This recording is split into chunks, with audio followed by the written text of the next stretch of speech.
Hey guys, welcome back. Today we're going to be taking a quick look at a game that we picked up this year at CaptainCon 2020, and that is this game right here, Clear the Decks, made by Crispy Games Co. This is their first and currently only game, so relatively new company, indie game. It's actually designed by a guy named Christopher Pinion out of New Jersey. And the game itself is actually a lot of fun.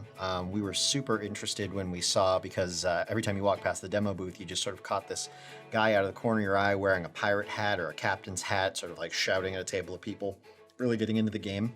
And so we were super excited to give it a shot. And when we sat down and finally did, we were not disappointed. The game itself, like I said, 1 to 4 players, fully cooperative card game. And when I say realistic, Chris didn't seem like the kind of person who sort of just went with your typical pirate life tropes. This game actually replicates realistic naval battle of the era. So much so to the point where the cards in the game, each of them you'll notice has like a small flag in the corner. Those flags are not just random flags. Those are actual naval flags that were utilized to represent various letters of the alphabet back in the day. And so the flags on the cards actually represent the letter corresponding to the item on the card. So for example, if it's a heavy cannon, the flag might represent the letter H, or the letter C for cannon, or possibly G for gun, or D for deck gun. I'm not exactly sure what scheme he used, but that's how much effort he put and thought he put into the game. So all of the weapons, the way the weapons function, the different sort of actions that you can take, the different crew members on the ships and their proper titles, the different parts of the ship that can be damaged or that can give the ship an advantage, those are all properly named and properly utilized within the game. The game itself is easy to play, easy to learn. It's a relatively quick game. At first, when we sat down, I was worried because it felt almost like everything was too simplified to the point where when it was your turn, you kind of you only had one option as to what you could do. Like, it was so obvious what you had to do that you just did it. So your turn felt a little too like streamlined in one note, a little too train tracked. But after we went around the table a few times, we realized that that was not at all the way the game worked. There's a lot of variation to the cards that you can draw, to the cards that the enemy ship can draw, to the level of difficulty that you can sort of set the game up to have based off either the number of people you have playing, the types of decks that you build for the ship, because you pre-assemble the decks, and that's part of how you control the level of difficulty, the type of ship that you're fighting, its size, which actually changes physically on the board when you set the game up, which is really cool. You'll see that. But yeah, so I just wanted to do sort of a quick unboxing of the game and give you guys a quick look at it. I'm not going to go over the rules in full, and any rules that I do cite, I'm probably going to get wrong, so don't quote me on those. But it's a great game. It's like $40. You can get it from his website. We have a couple of additional features that we picked up because we were at the con, but I think he also has those on his website. Chris is a great guy. He was super excited to show us the game. I think he put a lot of hard work into it, and I think it shows. So yeah, let's get into it.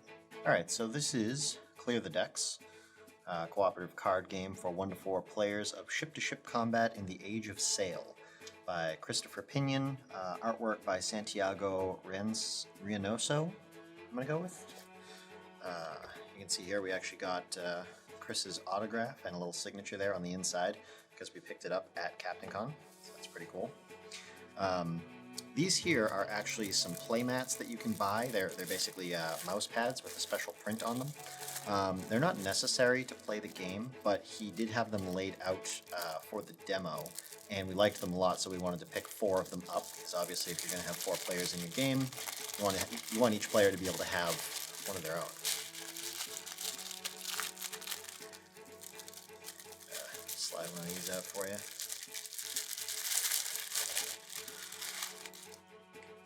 Yeah, so this is basically just sort of like a layout assistant, lets you know where to put things. You've got your 3 cannon spaces right here. You've got stages that the cannons are in, whether or not they've fired or they're reloading. You've got a couple of quick reminders of how the rules work, sort of like a cheat sheet, but it's nifty to have this layout. So we did grab 4 of those. I think those are $5 a piece if you want to grab them. The game itself is $40, and I believe you can order it on their website. So Clear the Decks, we have here, pretty short and sweet rule book. Looks like 11 pages, and one of those is probably like a cheat sheet setup guide. So it's like 10 pages of rules. basic layout of the game right here, a basic layout of the different items in the game. You've got a ship draw deck, that's for the ship's inventory, different attacks and different abilities that the ship is going to use. You've got the player draw deck, that's going to be for you and the other players in the game who are cooperatively trying to take on this one large ship from your own ships, or perhaps it's supposed to be from one separate ship that you're all working on. You've got cheat sheets, you've got your cannons that you control, you're going to have your hand, then there's also going to be a boarding pile. That's once boarding begins to occur, different boarders are going to move onto the ships and start doing stuff. That's a basic rundown. The end. Kind of tongue-in-cheek witty.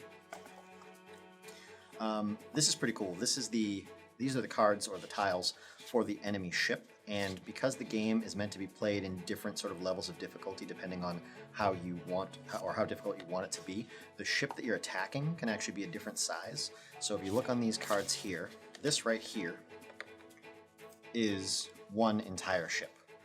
You can see it's got 2 spaces for ship cards.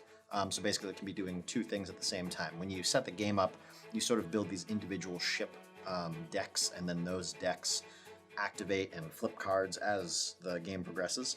And so the more ship decks that a ship has, the more sort of activities or actions it's going to get to take during its turn. And it goes player, ship, player, ship, player, ship, back and forth. So this is the smallest ship. I believe it's meant to represent a single mast. Yep, single mast ship. You can see that right there. So it would have 2 ship decks. However, if you flip this, or actually, sorry, I put that to the side. If you take these 2, and you're looking at the dark blue sides here, and you put them together, and you put those down on the board, now you have a 2-mast ship, right? And you can see that that houses 3 ship decks. So now there are 3 shipping actions that are going to occur during the ship's turn. And if you flip all of these over and lay them out, let's see, let's stick this one up front. It's obviously the front of the ship.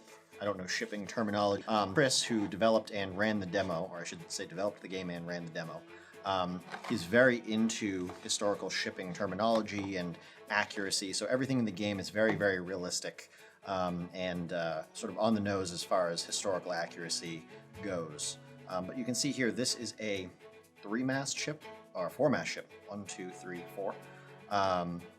And this has 1, 2, 3, 4 different ship decks, so it's going to take 4 actions during one of its turn, if I recall correctly. So this would be sort of the most difficult. And I believe you can choose to play a different size ship with any size group. So if you're a 1-player and you want to take on a 4-mast ship, or you're a 4-player and you want to take a single-mast ship, you can do that. It's just going to alter the level of difficulty. So I thought that was pretty cool. I like that the enemy sort of physically changes in size. It's not just, you know, oh, add more cards to the deck or add more difficult cards to the deck. It actually changes the physical look of the game. Here we have some punch-out tokens. So we've got markers for the different size cannons. You can see here, these are double-sided, and they have different things on each side. The cannons, yeah, here we are. So we've got a 36-pound, a 24-pound, and an 18-pound token for the 4 different players. So you've got blue, you've got green, you've got white, and you've got yellow. Because each player controls one of each size cannon, an 18-pound, 24-pound, and 36-pound. There's also damage markers for the ship itself, which is damage to the hull, cannons that can't fire, boarding markers, injured crew, stuff like that. And then getting down into the actual decks themselves, we've got 2 stacks of ship cards. These are probably meant to just be opened and shuffled together. Looks like you've got some blanks, so you can add your own fun to the game. These cards, like I said, are meant to be kind of hyper-realistic. If you look here, there's actually a flag in the corner. Those are actually naval flags, and I think if I remember correctly, he told us that each naval flag actually represents a different letter of the alphabet, and they were used to signal while at sea historically. And so these cards, the flags on them, aren't just randomly placed. The flag actually represents the letter that makes the most sense for the card. So I don't know if this one, maybe like because it's a ship gun, I don't know if that stands for S or G for gun or L for light cannon or C for cannon, but those flags are actually intentionally placed. That's how much effort he put into designing the cards. Now we'll open up one of these and give you guys a quick little look through at the cards themselves. But then here are the player cards. So these are the ones that you and your teammates, the cooperative players in the game, are going to be using to sort of keep your ships afloat, make specialty attacks, board the enemy, use things like marines and special characters. I believe they're called officers. I think you can get officer cards, and those sort of let you take special actions. And then lastly, other than this nifty bag to keep your tokens in, lastly are the cannon cards themselves, which are on much thicker card stock. You can see there, I'll pop these out for you. Like I said, each player controls 3 cannons.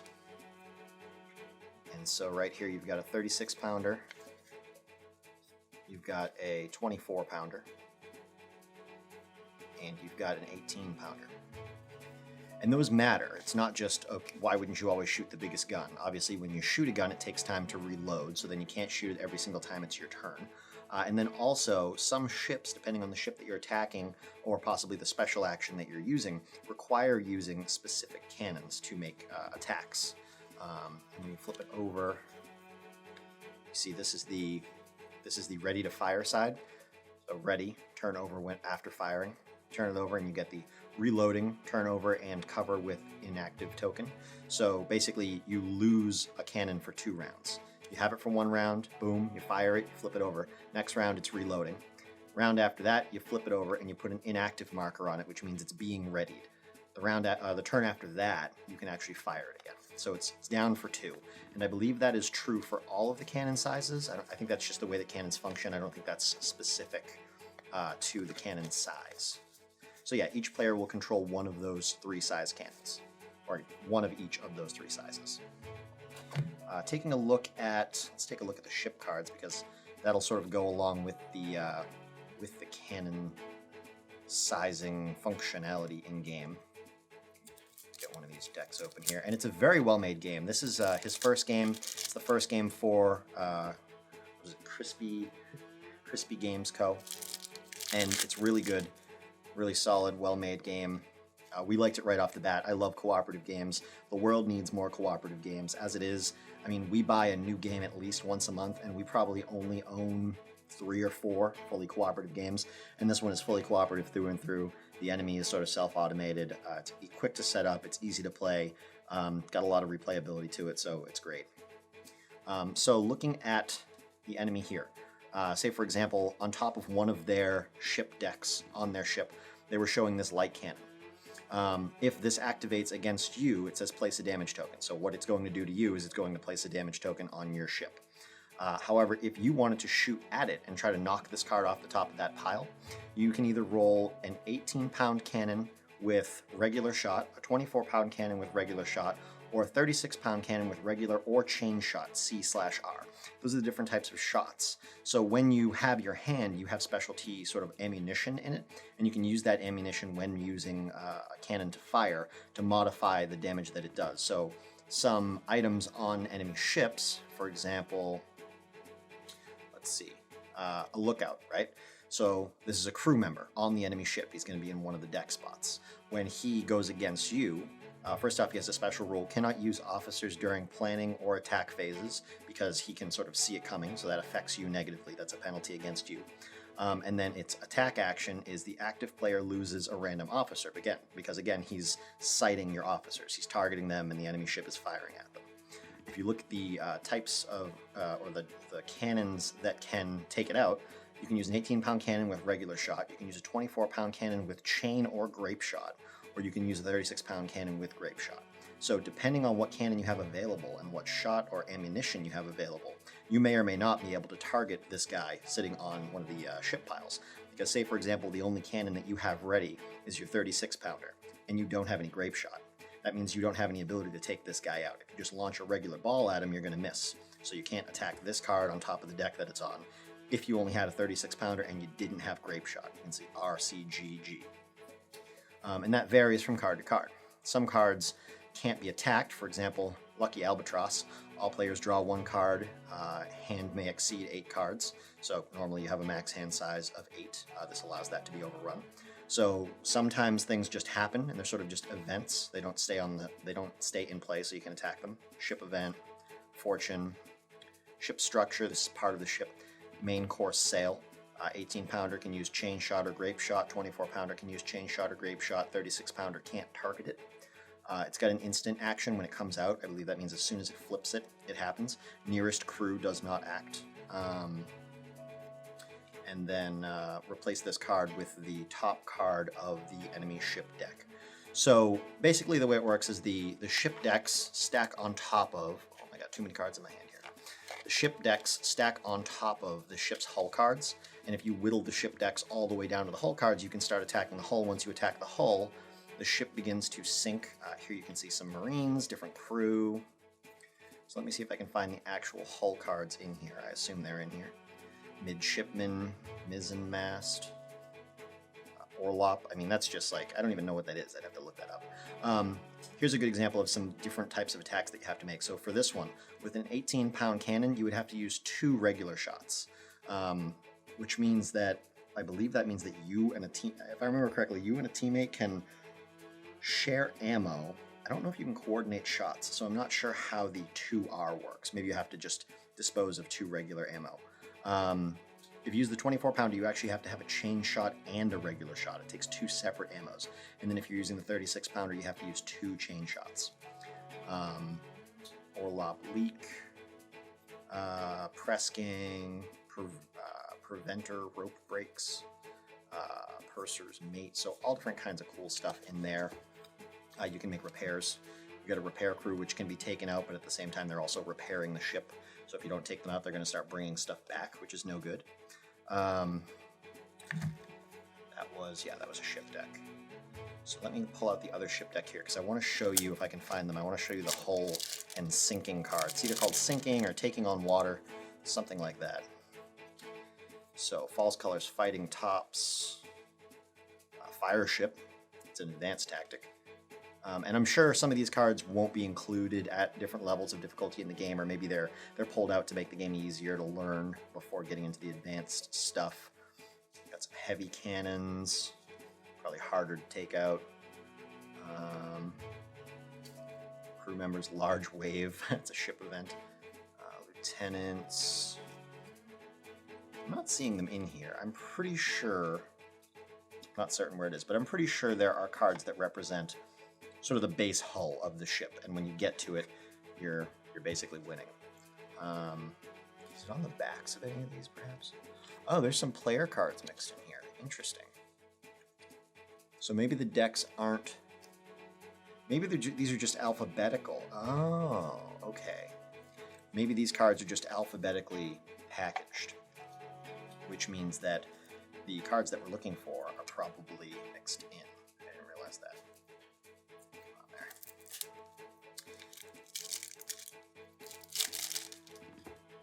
A mess here.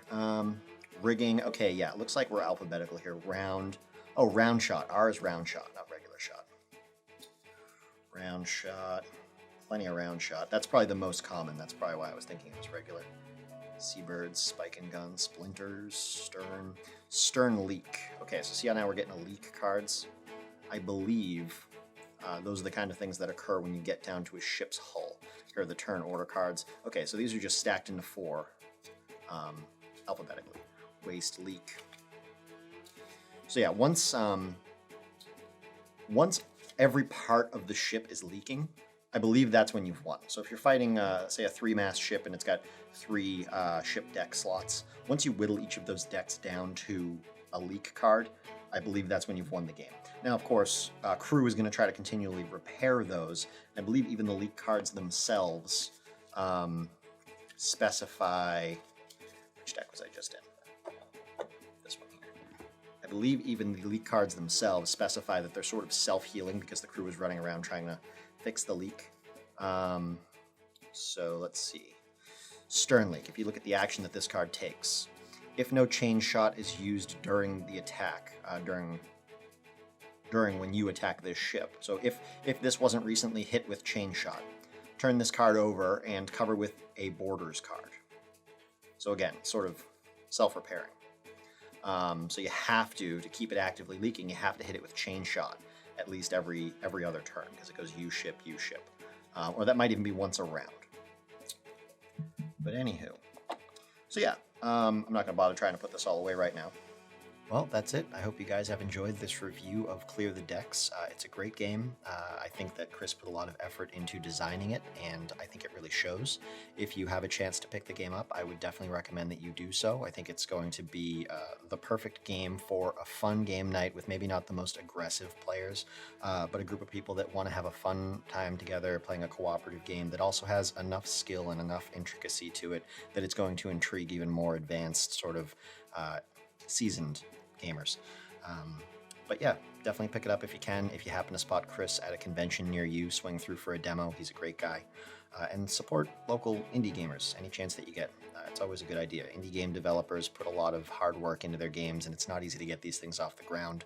And so they need your support. Definitely more so than Wizards of the Coast or any of those companies out there that already have millions of dollars over the years that they've been pounding games out. But yeah, I hope you've enjoyed this review. If you can, go down below, subscribe, like, comment. I've been trying to go back and forth with you guys, getting ideas for different videos, and we're trying to answer comments as best I can. But yeah, I hope you guys have enjoyed, and I will see you in the next video. Have a good day.